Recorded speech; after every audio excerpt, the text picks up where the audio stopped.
Hi, everybody. Welcome, welcome, welcome to another new episode of the Truth, Lies, and Alzheimer's Show. I'm Lisa Skinner, your host. And once again, I have invited a very special guest to be here with us today. He has a really compelling story. He took care of his mother for 6 years, and she not only had Alzheimer's disease, but she also suffered from Lewy body dementia. For those of you who haven't heard me say this before, a person living with more than one brain disease simultaneously is actually not that uncommon. So today we have a very heartwarming story about a gentleman who took care of his mother with two brain diseases at the same time. I am really excited about hearing um, all of his experiences with that. So, without further ado, let me go ahead and introduce you to Mr. Bill Walters. And today I'm going to let Bill tell you a little bit about himself, and then we will get right into the discussion about his caregiving journey with his mom. Hi, Bill. Welcome to the Truth, Lies, and Alzheimer's Show. I'm really excited about you being here to share your story with the audience. It really touched me when you and I were talking before we set up the interview. So I really thought it was a special story to tell, and I have absolutely no doubt that a lot of people listening today will definitely be able to relate to a lot of the things that you shared with me. So anyway, I'm so happy to have you here. Well, thank you so much for the opportunity to meet you and your wonderful audience. It's a pleasure to share my story and to give people insights on what the journey was like, uh, the good, the bad, and the indifferent, right? Yeah. Because it's a learning curve, and if I could shorten the learning curve for anyone of your audience from trials of love and tribulations to 5 minutes spending time with me, I'm happy to do so because it's all about love, right? Because you love the person you're with and you want the best possible outcome or the best economic, social situation for them so they can live their life in the golden years as truly golden. Yeah, and I think that we all desperately want the same thing. So, yeah, it's this is going to be a really special discussion, I think, for everybody based on a lot of the things you shared with me already. Do you want to tell a little bit about yourself and your background? Sure. I'm the founder and CEO of Perfectly Imperfect Families, and in that world, I help people plan for their retirement and reorganize their 401ks and their IRAs into something that lasts a lot longer than just having to rely on your Social Security check. And so that's what I do for a living. But you know, what I talk to people about most is long-term care planning and what I went through and how to prepare for that. Well, before we close today, we definitely want to let everybody know what your website is and how they can find you, because I know that that is a topic that is weighing very heavily on people's minds today. So if anybody wants to, contact you and maybe continue this conversation with you personally, we'll give them your contact information. Yeah, I think it's key because with the current situation of Social Security running out of money by 2035, and so many people relying on that as a way to make uh, ends meet in retirement, uh, they need a game plan to move forward in the future.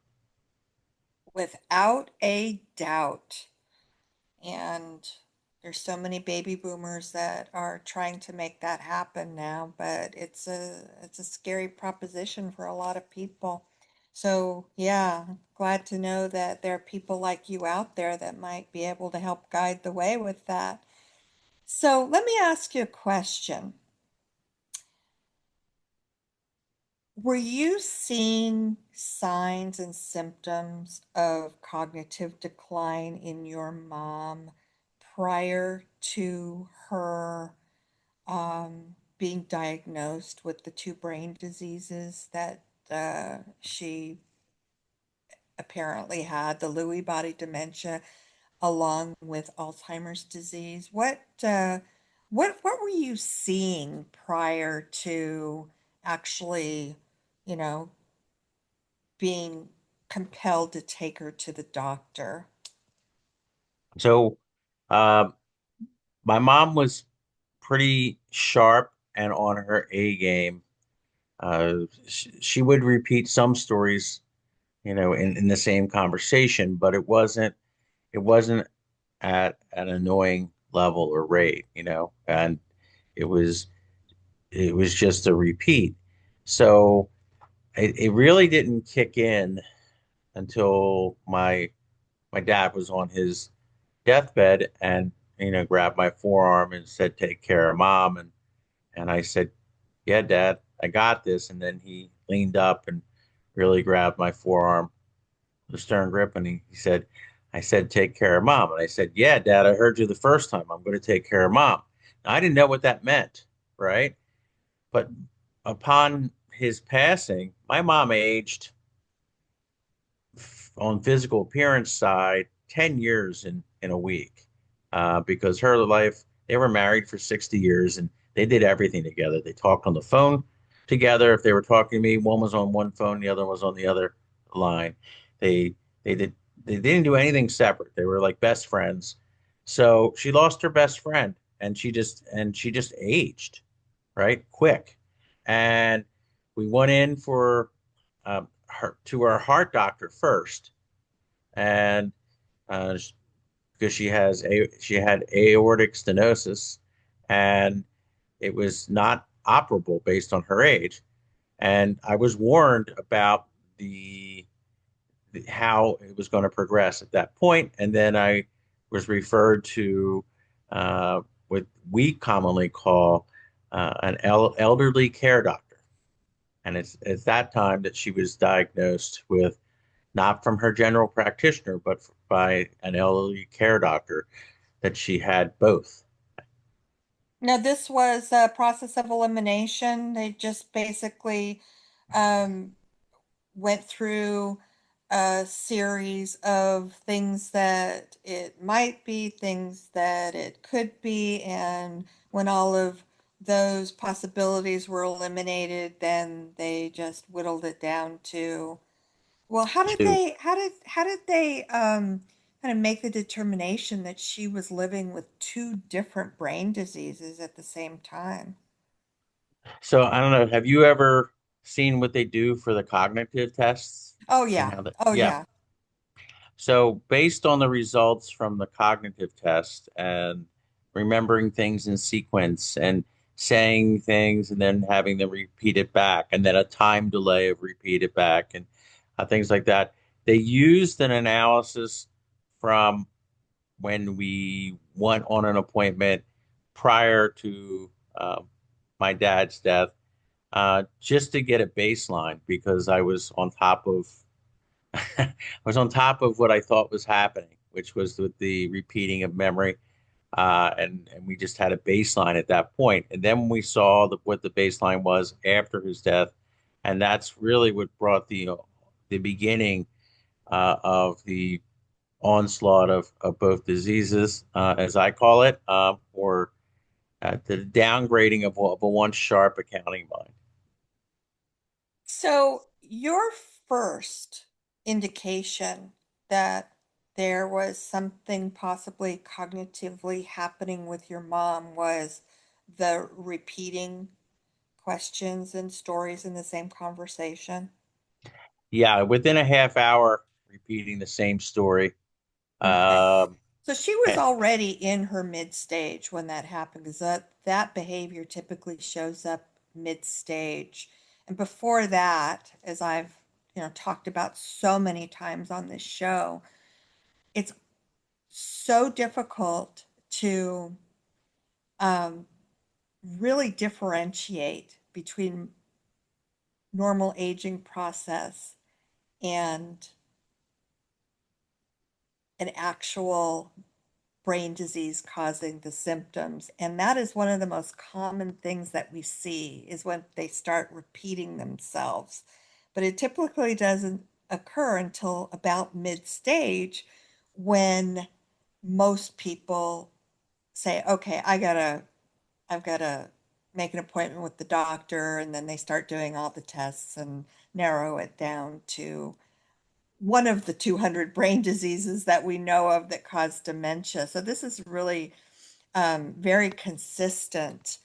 Um, the one thing that it definitely reminds me of is one thing that you said, how quickly she declined after your father passed away. Because I don't know if I mentioned this to you, Bill, but I've had 8 family members that have lived with one of the brain diseases or several of the brain diseases that cause dementia. And what you just said about your mom was 100% true of my mother-in-law. He covered for her for so many years. And, there were certain things that some of us noticed, but we just kind of dismissed it. But I'll tell you, as soon as he passed away, she declined so quickly that there was no question in our mind that what we were dealing with, and that she actually had been living with it probably for a decade before. So this sounds very similar to your personal experience. yeah, it was it was hidden because he filled in the potholes, Yeah, right? So he wasn't as mobile or as helpful around the house, but he was still cognizant and did and paid attention and filled in the cracks, and so you didn't really notice. But right, when she, I mean, I think the biggest thing is that when she forgot that she's an accountant, and on purpose, I used to have her do my taxes every year, and then at one point she just said, "I forgot. I don't know how to do it. I don't know how to do your monthly general ledger." And it was about a month before my taxes were due. And I said, "So what were you doing when I was asking you when I was turning in all my receipts and asking if you're doing the monthly?" She goes, "I was trying, but my mind wasn't having me fill in the blanks." hmm, I'm like, okay. I said, "Do you still want to go with me to the accountant's office and present the package?" She said, "No, I don't want to go." It's okay. So that was a wake up call because that was her passion. She used to get dressed up, get her accolades, go in there. She'd see the accountant and she would present this unique bow package, literally of a walk for an entire year of financial practices. And my accountant used to get a big kick out of it because she was so detail oriented and didn't miss anything down to the penny. And he would say, "It's so easy to do your return because you have these monthly recs and then you total them up for me. And all I'm doing is putting numbers in. I feel guilty taking your money to file taxes for you." But I did that to keep her sharp, right? yeah, And when she couldn't do it anymore, it was a real resounding wake up call because the first thought was, okay, is she susceptible to phone scams? Or is she susceptible to family members coming over to borrow money and not let me know about it? Stuff like right. that. And it sounds like she was very, very well aware of her cognitive impairment, that it was happening. About 50% of the people who live with dementia are aware, and about 50% are not aware. And it sounded like she was well aware of her declining. Um, Yes. Always pleasant, always smiling. dietary changes, meaning that she likes sweets and salty stuff more than ever before, Hmm. but not irritable mood, angry, throwing things. There was no issues, no violence. She was calm, followed instruction The perfectly entire time? the whole time. Yeah. It was no there was no issues whatsoever. It was like a giant teddy bear, like a Oh. life-size teddy bear. So, all five foot of her was just, you know, I'm a grandma, and she enjoyed it because the grandkids were around and she was able to interact with them on a daily basis, even if it was for 10 minutes. And so when she was interacting with them, she was on her best behavior, on her A game, asking the right questions, things like that. Now, are you an only child? I am an only child. So you really took on the full responsibility of looking after your mom. What was your initial reaction, your response to hearing the elderly care doctor confirm what you were probably already suspicious of? What was the very next thing you did after he confirmed that? Oh boy, this sounds so bad. Um, when I came home, I switched.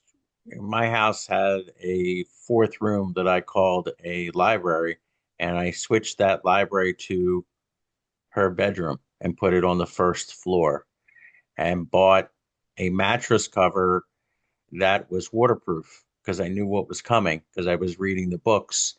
And at that point, it was all hands on deck because she was still okay on her feet. She was walking with a cane, and she called her cane Candy. So it was she nicknamed it Candy Cane. So she was walking Oh, with a that's cane. cute. Yeah. Christmas, she used to wrap a tinsel around it, a red tinsel all the way around to the top when she walked around, and just to be festive with her cane. But it was probably within 3 months of that she was definitely there was balance issues, and she was a fall risk, and um, we removed all anything that was loose, like carpet that there wasn't permanent carpet.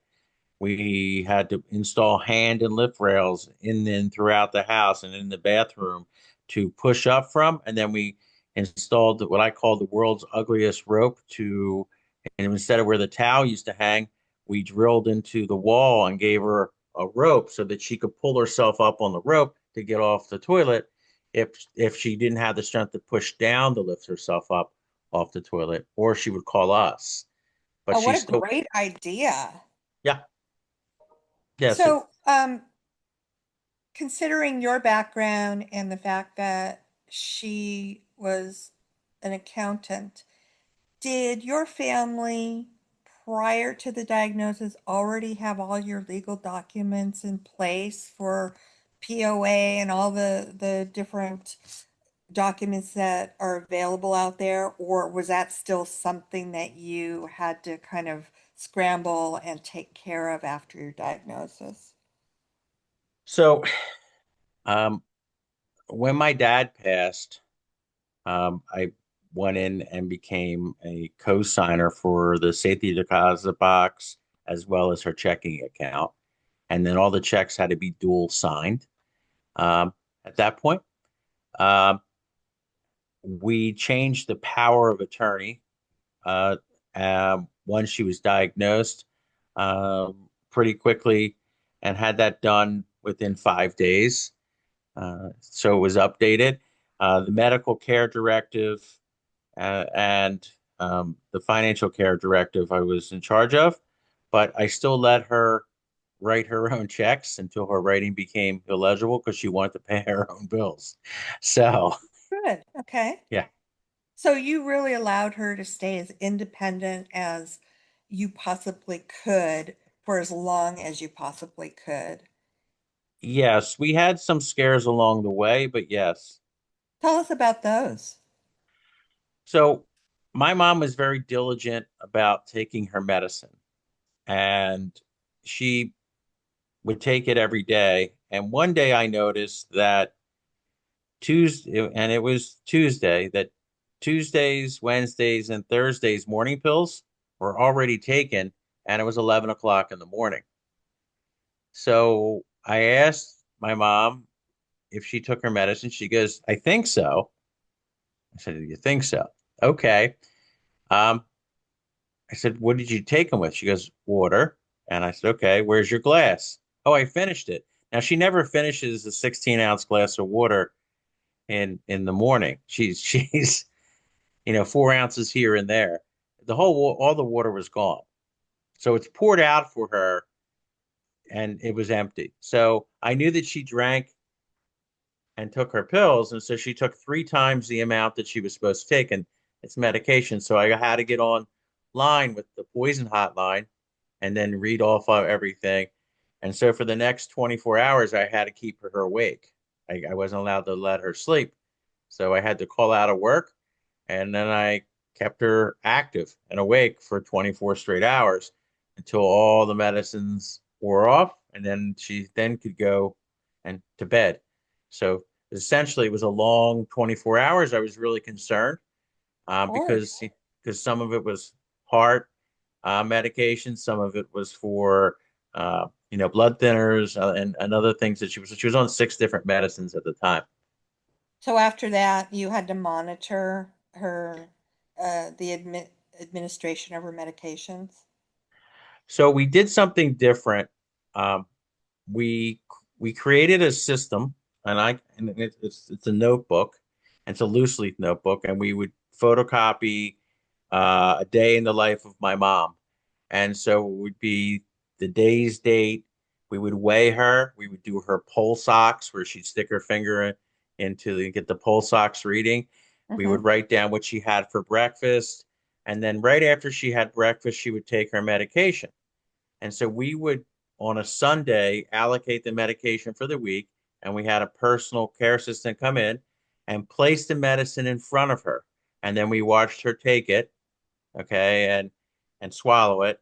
And whatever other allocations, and then we would have mood and we'd have a planned time for exercise and a planned time for music listening and TV and reading and card playing to keep her mind sharp, and then crossword puzzles.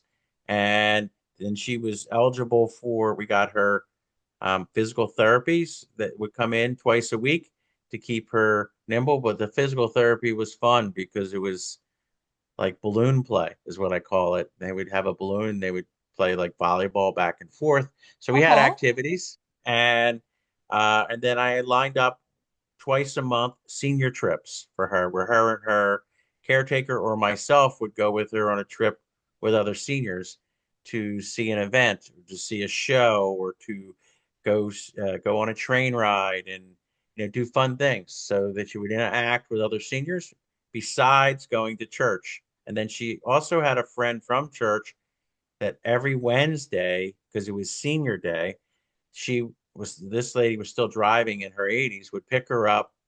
They would go to lunch, see a movie, and then she would drop her back off.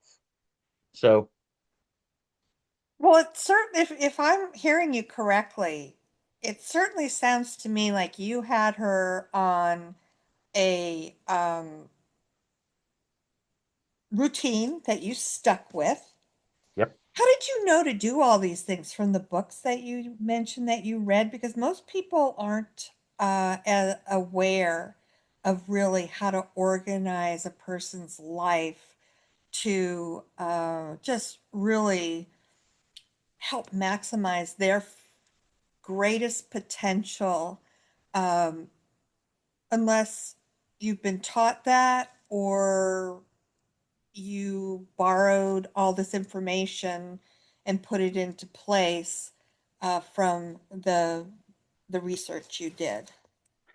So it was more out of a labor of love and necessity, because if we're having caretakers come in, they need to know what worked in the past, what didn't work, what food agreed with her, which food didn't agree with her, how to take the medicine. If she was going for a doctor's visit, what information to record so it could be left for everyone to read so that when if I came home from work or someone else came in, we could get an analysis instantly. When we went to the doctor's office, we would photocopy all the pages from the last month and to give it to the doctor ahead of time, prior to the visit, and say, "This is what's been going on. This is you." Instead of asking these questions, here's all your answers. Just have to read it in advance. So when we go into the visit, you can see what's happening. So it kept us organized and allowed her optimum caretaking so that anyone could step in and keep the routine in line. Consistent, yeah. Yep. Well, what you knew to do, however you knew to do it, was absolutely brilliant. And you um, were able to provide her with such a meaningful life for the time she had left by implementing all those things. That's very obvious to me. So, I applaud you for having the insight to put all those things in place. Um, I just thought of a question. You said that your mom really was a sweetheart the entire um, time she lived with these two diseases. And that is true even with the Lewy body dementia, because that's the one that kind of the hallmark for Lewy body dementia are very difficult behaviors and personality changes and outbursts and things like that. And you're saying you didn't see any of those, huh? So the difficulty was that the outburst occurred at inopportune times. Like if you told my mom that Sue Smith died and she broke out in laughter, and then she realized by the look on her face that that wasn't the right social norm or cue. And she goes, "What did I do wrong?" Right? Oh, And so we helped her, right? And so that's and then maybe saying things that weren't so politically correct to the wrong person and having to excuse yourself because that's the situation that she was in. So um you know there wasn't throwing of things and breaking of things and having a tantrum or anything like that. um, that was not the issue at all. I think the biggest and most difficult circumstance was the fact that she wasn't getting enough oxygen to her brain and she wasn't drinking enough. So she was suffering from dehydration or getting you know illness from having a bacterial infection. Okay. And when you have you a mean like a bacterial, urinary tract infection? yep, Okay. yep. And so we had to find proper diapers that would last 12 hours instead of your standard diapers for adults, and which made a big difference. And we monitored how much fluid she was taking in to keep her hydrated. But she always got up, and that was the difficult part on me, was between 2 and 4 a.m.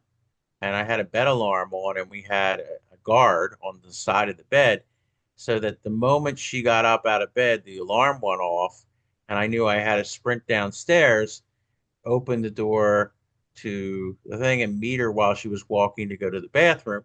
And then at that point, she also wanted to change her diaper, so I had to change her diaper or with the pull-ups, uh, and then put her back to bed and tuck her back in and reinstall the alarm. But that waking up for essentially 4 straight years at between 2 and 4 really disrupted my sleep pattern, and always having to have an ear open for that and still function.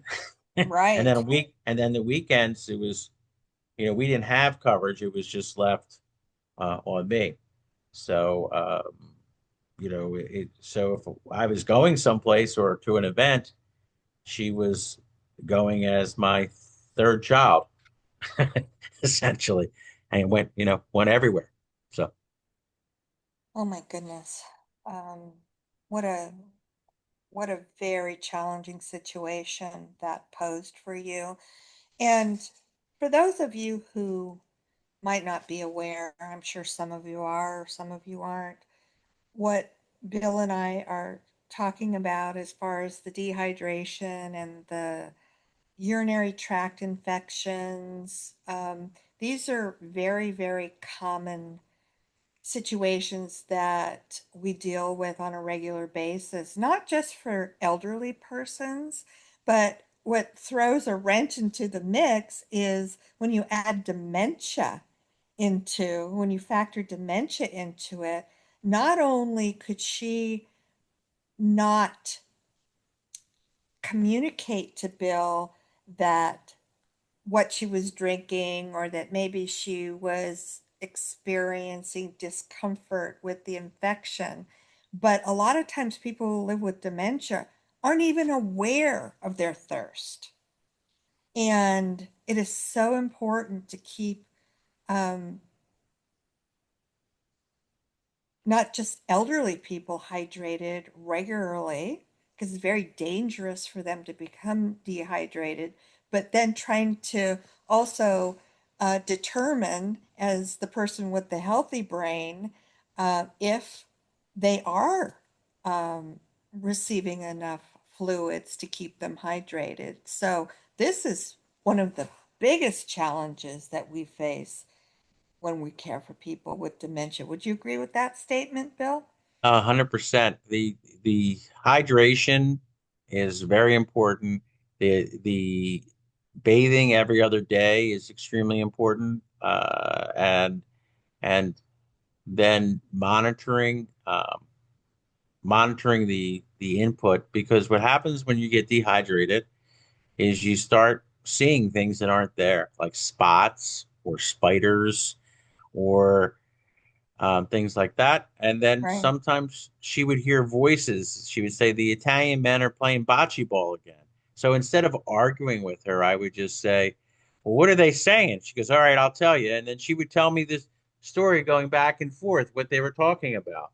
Um, Now, what she was reliving was that when in her youth, that's what she grew up in South Philadelphia, and that's what they used to do. They used to have a bocce ball court by them, and her dad used to take her there and let her watch these men play bocce ball. So she was going back to that time in her past when she was a little girl, remembering what she thought was actually occurring in our backyard. So you paid attention to the cues she was giving you, the clues and the cues she was giving you, so you would know um, where she was going back to on her life's timeline, and then you joined her reality where she was at. How did you know to do Correct. that? Because that's what we practice today. Um, I think it's you don't want to be combative in that Yeah, situation and get them agitated and irritable. So I wouldn't say, well, stop saying that, or I would say, tell me more. And let me, I'm interested. What do they have to say? Can we learn something? And so she perfect. would get engaged and then tell us. And then I said, okay, are they still talking? She's like, no, they stopped talking. I'm like, all right, I guess they have nothing more important to say. Well, we'll just continue our conversation here. Or do you want to play cards? So I just tried to keep her, and it was funny. She was never a gambler, but I wish she was, because in cards she always won. I don't know, no matter what game it was, she won. So And that made her happy, I would think. yeah, she would smile. Even she goes, I don't feel right. I just beat, my granddaughter or my grandson. And they'd be like, it's okay, Graham. And then, well, they called her Riri. It's okay, Riri. She goes, but I didn't even try to win. I just won. So, she knew she had the right hand and she won. So it was all Oh, right. that was a joyous moment for her. Yep. So before we run out of time, we never have enough time to, you know, cover everything we want to talk about. And I mean, I'm just hanging on everything you're saying. It's so reassuring to hear the things that you put into place. And I can tell that it paid off in spades because it sounds like she was extremely happy and had a purposeful, meaningful life that you were able to create for her. So let's help our audience today by having you share some of the biggest challenges that you faced while caring for your mom. Because by doing that, maybe we can help some others out there today not have to repeat the same situations that came up for you, and we can learn from how you handled those situations and what you learned from them. Do you have many Five or examples? six, but I'm going to start with the most important one. All right. My, my mom did not have a long-term care plan in place. I was it. She didn't have a game plan for, hey, when I'm not on my A game, who's going to take care of me? So when my dad passed, I was her long-term care plan. So my advice is to get something in writing with wishes from your aging parent prior to them even going at the beginning of downhill in their 60s and 70s. No, start before 65. Start at 60 and say, you're on your A game now. Let's get stuff in writing. I don't want any insults. I want your wishes and dreams to come true. Right. The second thing is that remodel your bathroom with the future in mind. While you're still making money, while you still have money coming in, get a bathroom on the first floor, first level that you can go in with either a wheelchair or with assistance that has a seat in it so that there's no level, there's no threshold, so that you can safely go in and make sure that the floor is anti-slip and there are lift and handrails in there already. And you pay for it in advance so that you don't have to move and adjust how you live your life. Such a big move and maneuver because you're planning for the future. Put lift and handrails in advance. I don't care what it looks like. It's going to help you in the future. Most accidents happen in the bathroom, right? Right. And and in our case, we didn't have to install cameras because she was living with us. But if your parents are living, you kind of want to have a camera facing away from the toilet, but by the sink. So if they fall, you have a microphone. You could see them maneuvering in and out. But get rid of the tub and replace it with something you can walk in because that's where accidents occur. That's where falls occur. Um, Another big thing is removing those throw rugs and those hazards that are just slippery. Um, Make sure that you get mom, I don't care what it looks like, mom, a good pair of shoes that have tread on them, not the easy sandals and slip-ons that support, because you don't want mom slash dad to fall, right? So you want to make sure that they're walking in something comfortable and give support. So what do I mean? Well, I what I do mean is I don't want them wearing those alligator shoes that are all plastic that have no support, but it's easy to get in and out because it's simple. Make things simple. And the last thing I'm going to say is have a you got to check your pride at the curb, okay? And say, "Mom, what do you want? Dad, what do you want?" Well, I don't want to be a burden. Okay, can you explain what that is? Okay, and get that in writing from them. And then at the end, say, "Is this and write it out for them. Is this exactly what you want your retirement to look like? You want to be able to go on vacations and see things and do things. And then if something happens, we follow your rules, right? And we have them all detailed and lined up because we're going to take this exact same thing and we're going to put it in a living trust. We're going to put it in something that people can read and follow according to your wishes, dreams, and desires. And we're going to laminate it for you so that if you spill something on it or whatever, it's your writing and your signature, so you know that you agreed to it because it's in your best interest. We're not going to do anything against your will.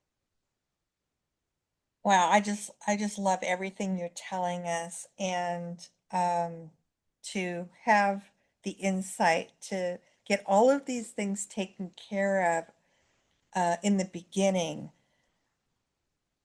you definitely created a space for yourself and your mom that was proactive versus constantly being reactive and scrambling around and panicking and not knowing how to deal with this or what to do about this. And you did that. You absolutely did that. And you are, um, that doesn't happen for very many people, primarily because they don't really know how to make it happen, how to be proactive.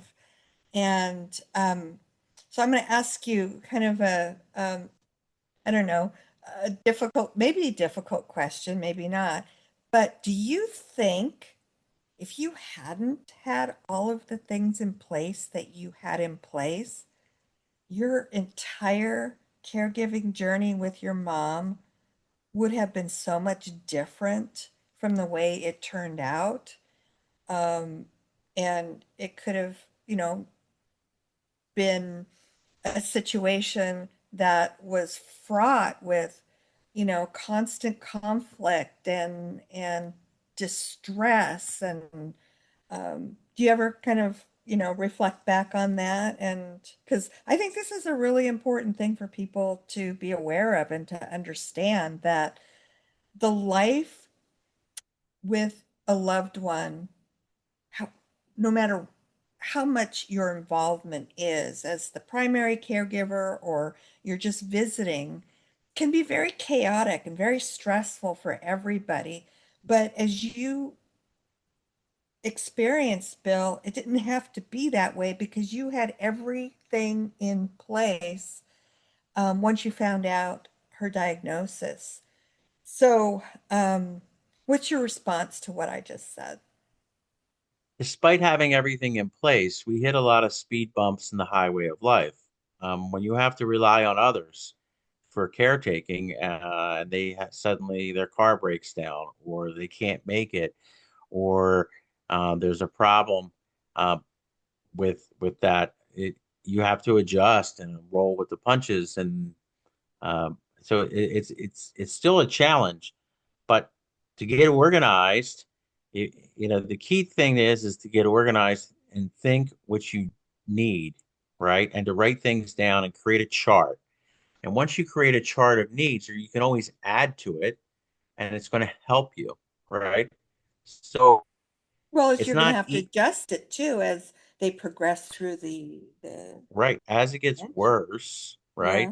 Yeah. As the behavior um, and cognitive abilities start to decline, you need to adjust to how much more care is needed, and also realize that you got to remember why you're doing this. You're doing it out of love.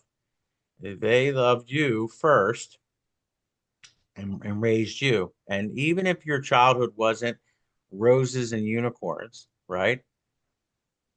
It's still in your best interest to do what is right and create an environment so at least you have control over the situation and then you don't ignore it, because ignoring it or putting your head in the sand like an ostrich does not solve the problem, and or it's not someone else's problem.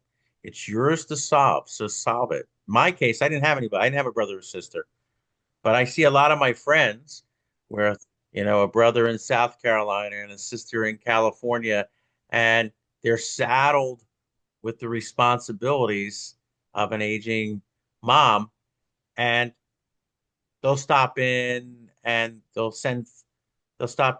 once a quarter, and they'll drop off flowers and they'll talk all nice, and yet it only placates the situation because they're not there for the day-to-day grind. And the Hmm. day-to-day grind is what you're building memories from, and you're going to remember that. And so when the question gets asked to you, did you do your best? Yes, right? Because you gave it all. You might have made mistakes, but the key is you're doing it out of love. So your mistakes out of love are forgiven. It's the mistakes of ignoring that are not forgiven. Yeah, I can certainly relate to what you're saying because that's what happened in my with one of my relatives in my family. So I have been in the eye of that storm, lived in the eye of that storm before, and it's not a very pleasant place to be. But you have given us just such invaluable golden nuggets based on your experience today. I cannot tell you, how you've inspired me and hopefully so many other people who either are going through this or will be going through this at some point. Um, is there anything that kind of hindsight is always 2020? Is there anything that you want to relay to our audience today that you figured out later on in your journey that you wished you had known in the beginning? So I'm going to say this with genuine heart that I can take 6 years of learning and concise it into 10 minutes of time. So if the people want to contact me, they can. I'm open to receiving phone calls because I want to give them just insight to give them an idea. They don't have to follow what I have to say word for word, but they could create their own caretaking plan around what they think is important. But I can eliminate some of the pitfalls and things not to do and protection plans to put in place from crank phone calls and relatives taking money and which has happened to us and from taking advantage of situations and seeing the wrong type of doctors, all those things. And so we could get those plans in place. It's going to make that transition so much smoother. So if it's okay with you, I'll give my cell number that people can have, and they can definitely call me, or they could visit my website, and I'm happy to engage and help them. That's very generous of you. Yeah, go ahead. Give your phone number and your website so people will know how to get a hold of you. That's a really Sure, no generous problem. offer. So my cell phone number is 267-278-5062. That's 267-278-5062. Now I work with Transamerica, but my company's name is called Perfectly Imperfect Families, plural. So it's www.perfectlyimperfect families, families.com. So it's perfectly imperfect families, plural.com. And I'm here to help. There'll be no charge for the information. It's complimentary. Okay. I just want to help people so that they don't have to experience the love learning curve like I did. Yeah, so important. There's a huge learning curve, and um, you know, with people like you out there who are willing to share your experiences and advice, you're going to save a lot of people out there a lot of grief. So, once again, Bill, thank you so much for coming on the show today and sharing your wisdom, your insightfulness. I'm sure that this is going to touch so many people out there that will be listening to this show. And we're just really grateful for your willingness to um, to share. That's what it's all about. I mean, we all know who've been through this. It takes a village, right? Yep. And you didn't have Yeah, a it does. It does village. take. No, no, I didn't have a village, but you know, through the grace and power of God, it all worked out. So, Yeah, I mean, yeah. Well, I'm glad that you have such fond memories of your mom. Um, at the end of the at the end of the tunnel, when you finally got to the end of the tunnel. because I'm sure that a lot of those moments were not easy for you or for her. So thanks again for being here. And my best wishes to you. And